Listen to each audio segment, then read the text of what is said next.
하나님의 말씀 같이 찾아 봉독하겠습니다. 오늘 주신 말씀은 에베소서 6장 1절에서 3절입니다.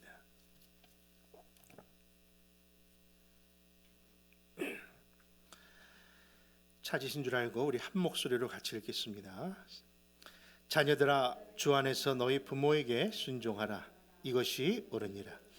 내 아버지와 어머니를 공경하라. 이것은 약속이 있는 첫 계명이니 이로써 내가 잘되고 땅에서 장수하리라. 아멘. 사랑해 주님, 감사합니다. 오늘도 부족한 종 단위에 세우셨사오니 늘 하시는 대로 성령이 인도하시며 전하는 자나 듣는 자가 주님의 그 붙드심을 받아 온전히 듣고 온전히 전하게 하옵소서. 함께 하시기를 원하며 예수님의 이름으로 기도합니다. 아멘. 여러분, 오늘은 우리 한국교회가 정한 우리 어버이 주일입니다. 특별히 어버이 주일을 맞이하여 이 땅의 모든 우리 부모님들 더욱더 주 안에서 복된 삶 누리시라고, 그리고 강건하시라고 그렇게 축원하며 감사하는 마음 전합니다. 여러분, 하나님은 우리에게 정말 많은 선물을 주셨습니다. 그런데 그 많은 선물 가운데 가장 최고의 선물은 저는 그것이 가정이라고 늘 생각합니다. 여러분들도 그렇게 믿으십니까?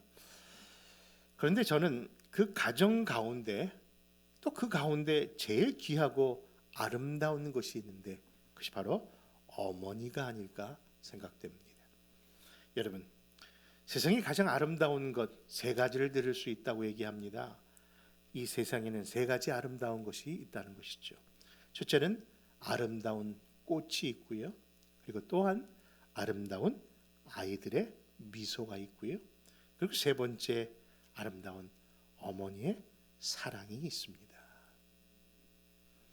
그런데 그 아름다운 꽃, 그 꽃도, 그리고 천진난만한 아이들의 그 아름다운 미소도 시간의 흐름 속에 결국 지고 말고 변하게 되더라는 것이죠. 제가 지금 이런 모습을 있지만 저도 어릴 때 장난 아니었습니다. 여러분들도 아마 그러실 겁니다. 분명히 시간에 따라 여러분들 이렇게 변한 겁니다. 그런데 시간에 구애받지 아니하는 아름다움이 있다는 겁니다. 그것이 무엇일까요? 바로 어머니의 사랑입니다. 여러분, 근데 그 어머니의 사랑 속에, 시간 속에 흘려버린 것 같이 놓쳐버린 어머니의 그 그림자가 이제는 우리 옆에 없음에도 불구하고 그 어머니의 사랑은 놀랍게도 돌아가셔도 여전히 기억되고 남는 것이기 때문에 영원한 것 가운데 그 어머니의 사랑이 분명히 있다는 것을 우리가 깨닫게 되는 것이죠. 그렇습니다. 그렇기 때문에 바로 어머니의 사랑은 정말 세상에서 가장 아름답고 귀하다 하겠습니다. 그래서 어머니는요, 가정에서나, 아니 이 사회에서나 마치 인간의 가장 중요한 심장처럼 가장 귀한 존재고 소중한 존재이기에 여러분, 정말 우리가 기억해야 될 문제가 아닐까요? 그래서 그런지 이 가정과 이 사회에서의 여성에 대한 인식 속에 그 여성에 대한 명칭을 보면요, 참 의미가 있다는 생각을 합니다. 여러분, 그렇죠? 남자에 대한 명칭은 그렇게 다양하지 아니한데 유난히 어머니들, 특별히 여성에 대한 그 명칭과 호칭이 참 다양합니다. 제가 한번 적어봤습니다. 그렇죠? 아내, 그리고 에미나이, 그리고 가시나, 왜 이러죠? 네, 계집. 아니 여러분들 지금 좋게 얘기하다 왜 갑자기 그러냐고 하시겠지만요, 이 다양한 명칭이 그저 우리가 생각하는 그런 명칭이 아니더라고요. 다시 말해서 아내, 저는 아내가 무슨 뜻인가 봤더니요, 그 말도 안에 있는 사람이다. 이게 무슨 뜻인가 했더니 한문으로 보니까 편안한 안자, 그렇죠? 참 편안하다. comfortable이라고 하는 편안한 안자가 한문으로 보니까 집 가짜에 뭘 씁니까? 그 가운데 그렇죠. 여성을 상징하는 계집 여자를 딱 쓸 때 참 편안하다. 생각해 보니까 진짜 가정에 어머니가 가정에 부모님이 가정에 그 아내가 있을 때 정말 편안함을 느끼는 것처럼 아내의 소중함을 그 아내라는 그 말 속에 담았구나. 여러분 에미나이도 마찬가지입니다. 북한 사람들이 쓰는 이 에미나이도 바로 어미로 태어난 이다라는 뜻을 갖고 있답니다. 장차 어미가 될 사람이다. 그래서 에미나이라고 표현했다는니다. 또 가시나이도 마찬가지입니다. 속어처럼 들리지만 가시집 온 각시라는 데서 유래했다고 하고요. 개집이라고 하는 말도 여자 어린아이를 무시하는 말로 우리가 생각하고 쓰여지고 있지만 원래의 뜻은 정말 귀하게 여겨야 되는 존재라는 의미에서 개집이라고 했답니다. 왜냐하면 쌀을 보하는 것이 겨애를 통해서 이 뜻이 바로 어린아이를 겨집처럼 그렇게 부르다가 개집이 되었다는 것을 보면서 여러분들 그 여인이 정말 가정에서나 사회에서나 감싸고 보호받아야 할 그런 귀한 존재임을 그들의 명칭과 호칭에서 알 수 있는 겁니다.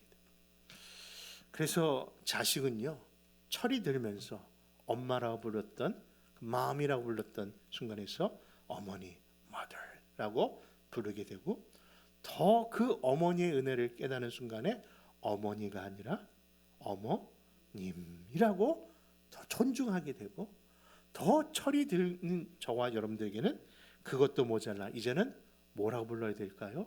이런 귀한 존재니까 여러분 어마 마마라고 불러야 되지 않을까?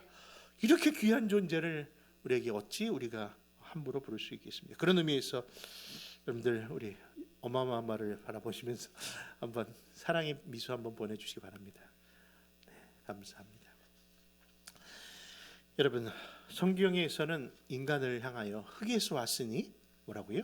흙으로 돌아가는 존재라고 이야기하는데요. 우리 한국 우리 조상들은 예전부터 그 인간을요 흙에서 와서 흙으로 돌아간다는 것보다는 어머니 뱃속에서 나와서 다시 어머니 배로 들어간다고 생각을 했나 봅니다. 왜냐면요 우리 민족 고유의 그 묘지의 모양을 보면요 그렇죠 땅에 그냥 묻는 것이 아니라 본분이라는 묘를 사용하면서 마치 태아에 있는 어머니의 배처럼 이렇게 묘를 사용하는 것을 볼 때에 학자들이 어머니 태아에서 나와서 어머니 배에서 나와서 다시 어머니 배로 들어가는 것처럼 표현했다는 이야기를 들은 적이 있습니다. 그런 것처럼 정말 우리 조상들은 창조주 하나님이 정말 보내주신 귀한 존재가 어머니라고 생각하며 그것을 표현한 것은 아닌가 생각합니다. 그러므로 성경이 우리에게 과연 그런 귀한 존재에 대한 뭐라고 말씀하시는지 여러분 그런 어머니의 수고와 희생을 생각하며 성경이 가장 중요한 덕목을 이렇게 말씀합니다. 그것이 오늘 본문 에베소서 6장 1절과 2절입니다. 우리 제가 말씀 다시 한번 읽어드립니다. 자녀들아 주 안에서 너희 부모에게 순종하라. 이것이 옳으니라. 내 아버지와 어머니를 공경하라. 이것은 약속 있는 첫 계명이니. 이와 같이 자녀들이 부모에 대하여 가져야 할 덕목을 두 가지로 표현하고 있는데 순종과 그리고 공경이라고 말씀합니다. 근데 그 순종은요 어렸을 때 하는 것으로 표현할 수 있고 공경은 그 어린 자녀들이 이제 성숙하면서 어른이 되어가면서 그 부모를 공경한다고 하는 것으로 생각할 수 있을 겁니다. 여러분 왜냐하면 순종은요 외적인 효의 태도라고 말할 수 있고 또 공경은 내적인 효의 태도라고 말할 수 있기 때문입니다. 그렇습니다. 어릴 때는요 그저 부모에게 순종하는 것을 아주 자연스럽게 따랐습니다. 그런데 그 후에는요 이 도리어 어릴 때는 이렇게 순종 잘하는 것들이 나이를 먹으면요 이상 이게 좀 머리가 좀 커진다고 하면은 잘 순종을 안 합니다. 그렇죠. 그러니까 어릴 때에는 그저 그냥 순종했던 겁니다. 그런데 그런 아이들이, 그렇게 변했던 아이들이 나중에 다시 자신이 부모의 사랑과 그 뜻을 친히 경험하고 또 결혼을 해서 가정을 누리면서, 야, 이게 이런 거였구나, 과거의 부모님이 나에게 했던 이 아픔이 이런 거였구나 하면서 그 부모의 깊은 사랑을 깨닫는 순간부터 이제는 순종이 아니라 뭐로 바뀝니까? 공경으로 바뀌게 된다는 것이죠. 여러분, 그렇습니다. 어린 자녀에게는 순종이라는 단어가 맞는 단어였고, 이제 성숙한 자녀에게는 바로 공경이라는 말이 어울리는 것이죠. 그런 면으로 인해서 본다면요, 어린아이에게는요, 순종을 기대할 수는 있어도 어릴 때는 공경을 기대할 수 없는 이유가 거기 있었구나를 보게 되는 것이죠. 그래서 사도 바울은요, 오늘 본문을 통하여 자녀들 부모에게 섬기는 그 모습에 두 가지를 이렇게 구분해서 하고 있었던 겁니다. 뭐라고요? 순종과 공경이라는 두 가지 태도로 구분한 겁니다. 그것은 바로 하나는 자연법으로 인한 섬김이었고요, 또 하나는 하나님의 법으로 섬길 수 있는 그 태도라는 것을 이야기하는 것이죠. 그것이 바로 6장 1절에 자녀들아 주 안에서 너희 부모에게 순종하라, 이것이 옳으니라. 여기서 그 옳다라는 그 표현을 찾아보니까요, 당연하다, 마땅하다, 그 자연의 순리다라고 이야기하는 겁니다. 그래서 그런가요? 종교를 떠나서 어느 사회나 어느 민족, 어느 인종과 상관없이 모든 사회와 가정 속에는요, 이 자연적인 질서의 법, 순종하는 것을 잘 따르고 있는 것을 보게 됩니다. 그런데 2절에서는 내 아버지와 어머니를 공경하라, 이것이 약속이 있는 첫 계명이라고 말씀합니다. 이것이 바로 어느 민족, 어느 종교에서도 적용되는 자연법과는 이제는 달리 우리가 특별히 하나님의 법을 받았는데, 그것은 하나님의 특별한 언약이 세우신 바로 공경하라고 하는 계명이라는 겁니다. 여러분, 간혹 기독교에 대한 오해를 받는 것 중에 하나가 우리 기독교인들은 참 효성이 없다라는 것을 안 가르친다고 표현한답니다. 근데 사실 그렇게 하는 이유는 돌아가신 부모님에게 제사를 지내지 않는 것에 대하여 받는 편견일 겁니다. 근데 여러분, 우리는 진짜 섬기는 것이 무엇인지를 아는 사람들이 아닐까요? 그렇죠? 죽어서 불효한 사람은 아무도 없더라고요. 그렇죠? 진정한 효는 살아계실 때 하는 것 아니겠습니까? 근데 세상 사람들과 하나님 밖에 있는 사람들은 늘 죽어서 잘하려고 하는 것으로 덕을 삼으려고 하는데, 여러분, 아니지 않습니까? 도리어 성경은요, 뭐라고 말씀하시는 거 하니? 바로 부모에 대한 효를 얼마나 강조하는 가운데 모세오경에도 낳아주신 부모님을 어떻게 섬겨야 될 것을 구체적으로 말씀하시고, 심지어 불효한 자에 대하여 무서운 징벌까지 있음을 율법서에서 기록하고 있다는 겁니다. 여러분, 신약성경 로마서 1장 30절에서는요, 부모에게 효하지 않는 것은 이방인의 악행과 같다라고 표현합니다. 심지어 디모데후서 3장에서도 불효가 바로 말세의 징조라고, 그렇죠? 말세에 나타난 가장 큰 징조 중에 하나가 부모를 거역하는 일이라고 말씀하고 있는 겁니다. 여러분, 예수님은 어떠십니까?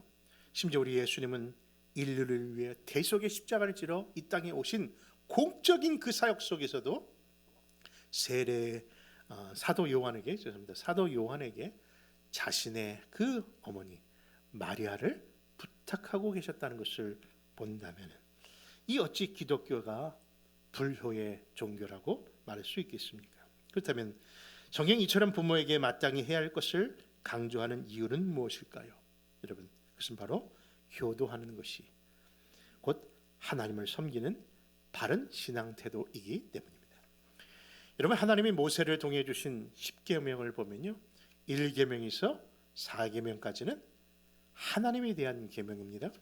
그리고 5계명에서 10계명까지는 인간과 인간 사이에 대한 계명입니다.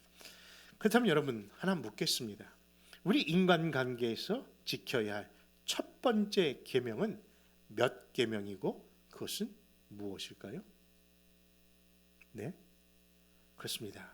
바로 그거 계명은 5계명이고 그 내용은 내 부모를 공경하라입니다. 그만큼 인간 사회의 관계에서 가장 으뜸되는 윤리가 우리 부모를 공경하고 섬기는 것임을 성경이 이야기하고 있고 증명하고 있는 겁니다. 자, 그렇다면 여기서 질문 다시 나갑니다.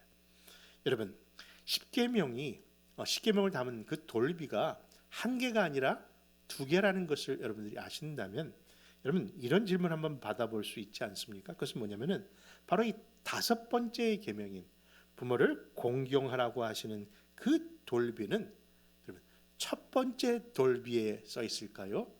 두 번째 돌비에 써 있을까요? 네, 확인해 봤어라고 말했습니다만, 네, 많은 학자들이 이 질문에 대하여 이렇게 얘기합니다. 그것은 바로 1부터 4계명은 분명히 하나님에 대한 계명인데 불구하고 그 첫 번째 돌비에 제5계명이 써 있을 것이다라고 말입니다. 그 이유가 무엇이겠습니까? 바로 부모를 섬기는 것이 곧 하나님을 섬기는 신앙과 같다라는 것을 이야기한다는 것이죠. 복음주의 신학자이신 존 스타트 목사님도 그렇게 증명하면서 기독교인에 있어서 부모에게 순종하고 그리고 공경하는 것은 분명히 마땅한 하나님께 대한 신앙이라고 그렇게 이야기합니다. 여러분, 왜냐하면 낳아주신 부모에게 불효하는 것은 곧 하나님께 불순종하고 있다는 것을 증명하고 있기 때문이라는 것이죠. 그렇습니다. 여러분, 이 세상은 분명히 결혼을 안 한 사람은 있어도 부모가 없는 사람은 없더라고요. 참 신기하지 않습니까? 이 세상에 혼자 사는 사람은 있어도 부모 없는 사람은 없어요. 이 세상에 자식 없는 사람은 분명히 있습니다. 그런데 자식은 없는 사람은 있어도 부모 없는 자식은 없더라고요. 그런 것처럼 모든 인류는요, 부모를 통해서 바로 하나님이 보내주신 그 부모를 통해서 이 땅에 살도록 허락받은 겁니다. 여러분, 이 땅에 사는 모든 동물도 보면은 자식을 향한 본능이 얼마나 강한지, 어떤 동물들은 자식을 사랑하고 심지어 자신의 생명을 내주면서까지도 사랑하는 그런 미물이 있다고 합니다. 그러나 반대로 자식이 부모를 공경하는 데 있어서 여러분 그렇게 그것을 하는 그런 미물은 이 세상에 없다는 것 참 신기하지 않습니까? 그럼 분명히 거미 같은 존재도 자신의 몸으로 마지막 생명력을 자식에게 준다는데, 그처럼 내리사랑은 있는데 그 부모를 향하여 드리는 효성만큼은 다른 어떤 미물이나 생물에는 없다는 겁니다. 어떻게 이럴 수 있을까요? 그것이 바로 하나님께서 이 땅을 창조하시고 인간을 창조하신 창조주 하나님의 섭리 가운데 인간만이 갖고 있는 특별한 일이고, 그 일이 다른 데서 온 것이 아니라 하나님의 형상을 받았기 때문입니다.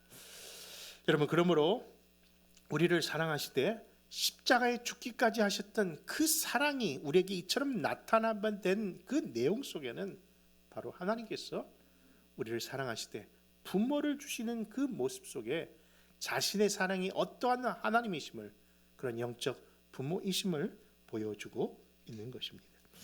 그래서 이 첫 계명을 잘 지킨 자에게는 우리 창조주 하나님께서 두 가지 사실을 이처럼 약속하셨습니다. 그것이 에베소서 6장 3절의 말씀입니다. 같이 한번 읽어볼까요? 시작. 이로써 내가 잘되고 땅에서 장수하리라. 여러분, 그렇습니다. 이 땅에서 복받고 장수하는 비결은 다른 데 있지 않습니다. 자녀가 부모를 공경하고 효를 행하는 것, 곧 하나님이 자신에게 하는 신앙으로 생각하고 그들을 축복하시겠다는 하나님의 숨겨진 뜻이 그 안에 담겨져 있었던 겁니다. 여러분, 오늘날의 우리들 이 사회를 보면요, 정말 어두운 시대라고 다 이야기합니다. 그런데 정말 이 어두운 말세의 현장 속에서 우리가 겪는 것은 하나님에 대한 신앙이 사라지는 것과 함께 바로 부모의 공경과 그 사랑에 대한 그 효성도 점점 없어지고 가정의 의미를 상실해 간다는 것이 오늘의 모습이 아닐까요? 그러므로 오늘 어버이 주일을 맞이하면서 이 땅에 부모를 주신 하나님께 더욱 감사하고 그 뜻을 깨달아야 될 줄 믿는 겁니다. 여러분, 지난 주간에 제가 경험했던 것 가운데 자동차가 갑자기 LA에서 스무로 인해서요 토를 하게 되었는데, 그래서 장시간 그 드라이버와 함께 집까지 오는 가운데 당연히 둘 자리에 남았으니까, 두 사람만 있었으니까 그 형제에게 예수를 믿냐고, 교회 다니냐고 이렇게 말을 나눠야 되기 때문에 이렇게 이야기를 나눴습니다. 어디 출신이니까 우리가 지난번 선교 갔던 온두라스 바로 옆에 있었던 엘살바도르 출신이라고 하더라고요. 제가 아는 것이 엘살바도르, 살살바도르가 수도인데 하면서 이야기를 끊으면서 자연스럽게 예수님 믿냐고, 교회 다니냐고 했더니 하나님을 믿는데 그러나 교회는 안 나간다.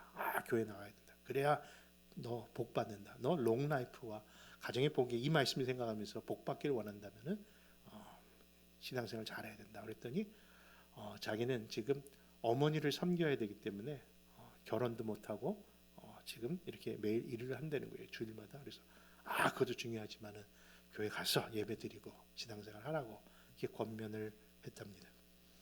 근데 그 친구가 갑자기 저한테 하는 얘기예요. 그럼 너는 어머니에게 자주 인사를 하고 전화를 하냐고 그러는 거예요. 갑자기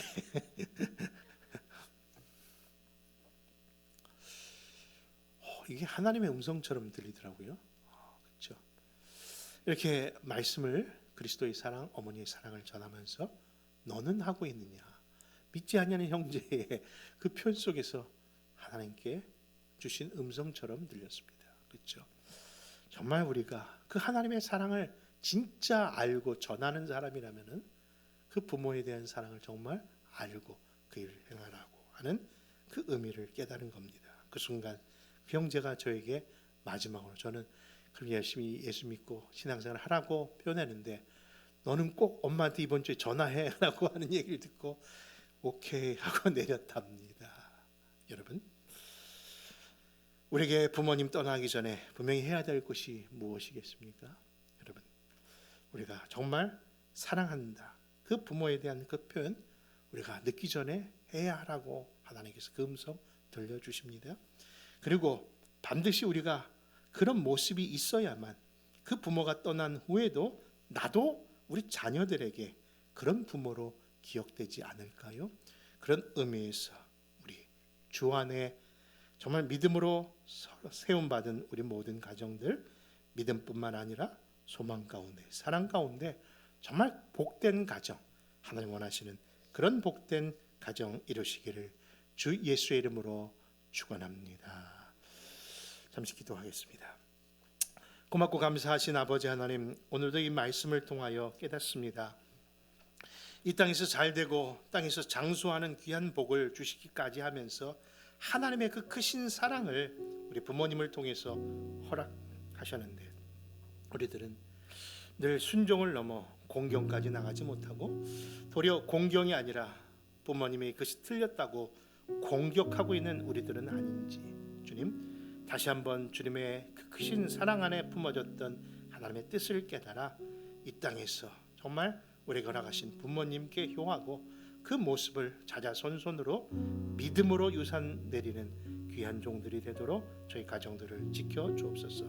오늘도 아버지 하나님이여, 우리 부모님들 이 땅에서 주님 건강케 하시고 마지막 인생이 우리 가족들에게 짐이 될까봐 난 괜찮다, 난 괜찮다, 내가 비록 먹고 싶어도 내가 다 참고 살았던 그 어머니들의 그 귀한 모습 때문에 우리가 이렇게 살고 있는데 그 사랑 다시 한번 깨달으며 진정한 효하는 우리들이 되도록, 그런 모습이 회복되도록 인도하옵소서. 다시 한번 그한 부모님들 축복하여 주시기를 소원하오며 예수 그리스도의 이름으로 기도합니다.